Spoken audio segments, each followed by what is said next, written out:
Sound recording on कर लेते हैं। Okay, now recording. Yes, now recording.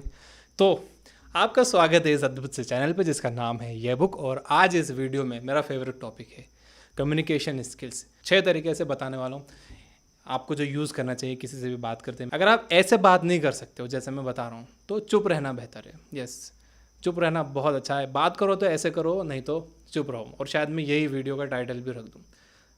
और बाय द वे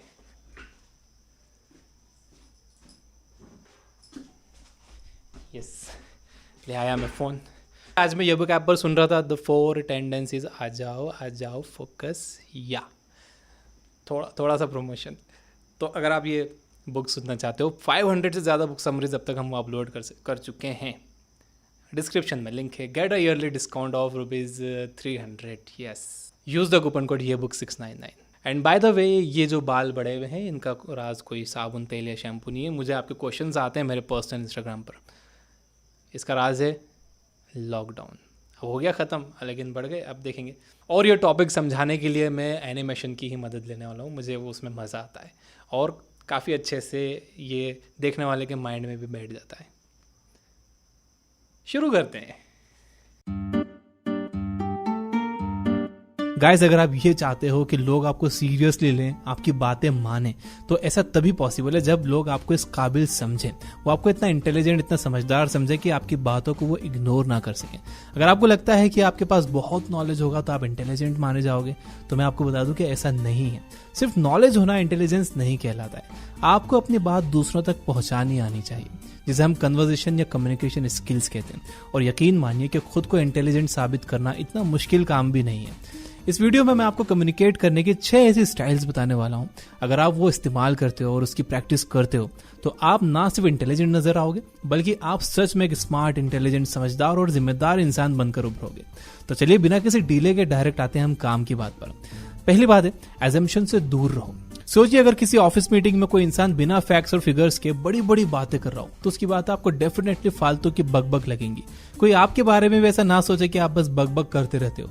तो किसी भी बात को कहने से पहले उसके ऊपर थोड़ी रिसर्च कर लो।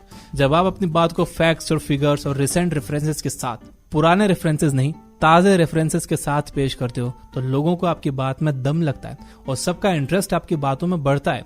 वहीं अगर आप बिना किसी तैयारी के बस टॉपिक के ऊपर की बातें कहते रहोगे तो धीरे धीरे लोग आपको सीरियसली लेना बंद कर देंगे। इसलिए एजम्पशन से दूर रहो, क्योंकि जो आपको लगता है कि सही है वो सबको सही लगे ऐसा जरूरी नहीं।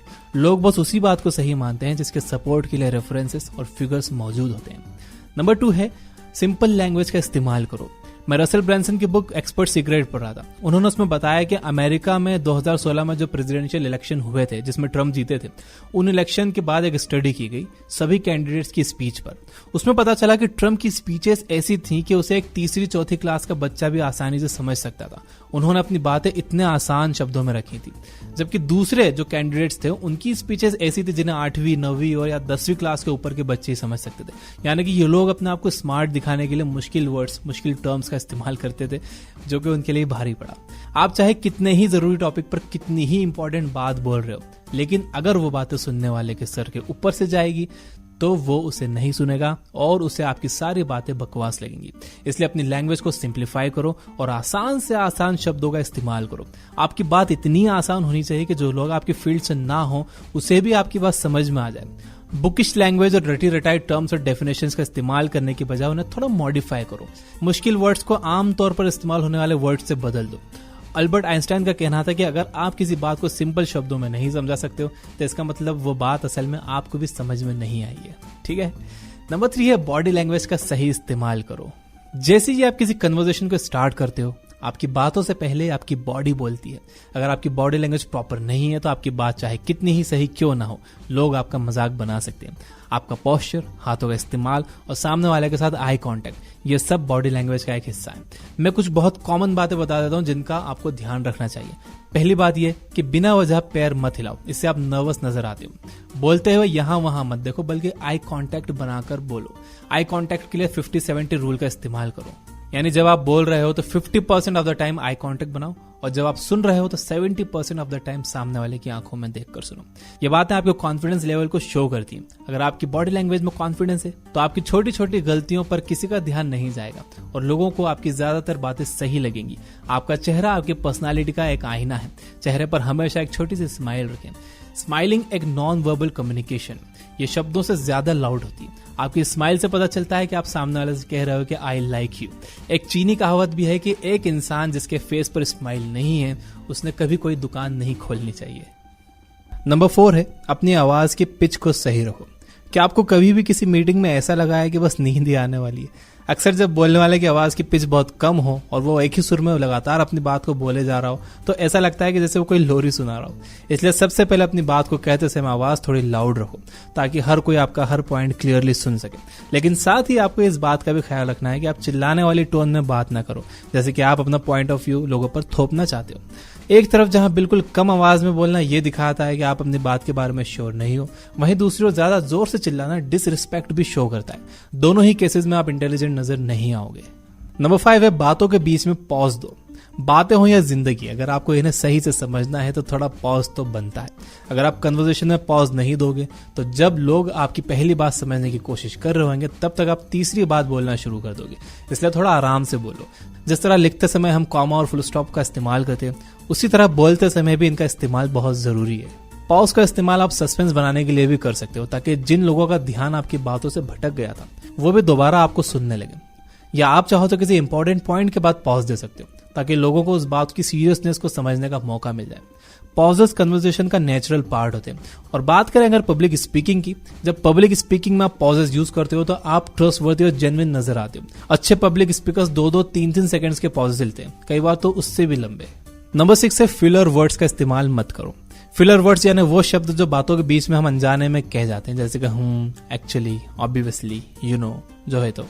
एक दो बार अगर आप इन वर्ड्स का इस्तेमाल कर रहे हो तो इसमें कोई बुराई नहीं है, लेकिन अगर आप इनका इस्तेमाल बार बार करते हो, बहुत ज्यादा करते हो, तो आपको सावधान होने की जरूरत है, क्योंकि सुनने वालों को ऐसा लग सकता है कि आप बातें भूल गए हो या आप अपनी बात के बारे में खुद ही श्योर नहीं हो।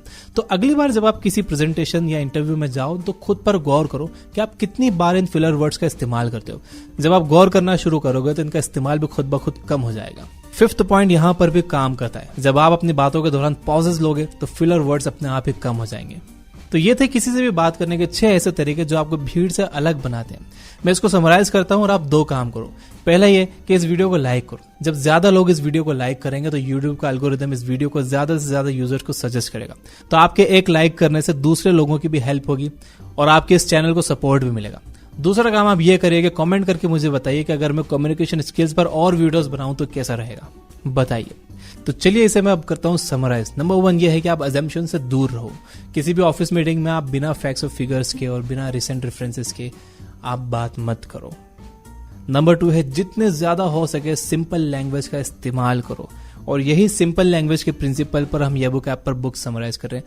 हम जो बुक्स में मुश्किल टर्म्स होते हैं हम उसे ब्रेक कर देते हैं सिंपल लैंग्वेज में, सिंपल हिंदी लैंग्वेज में। तो अगर आपको दुनिया की बेहतरीन बुक्स की समरी सुनना है सिंपल हिंदी लैंग्वेज में तो डाउनलोड करिए ये बुक ऐप। इस पर भी डिस्काउंट भी चल रहा है। आप ईयरली प्लान लेने के लिए कोड यूज कर सकते हो ये बुक 699, इससे आप 699 में ईयरली प्लान ले सकते हो। नंबर 3 है बॉडी लैंग्वेज का सही इस्तेमाल करो।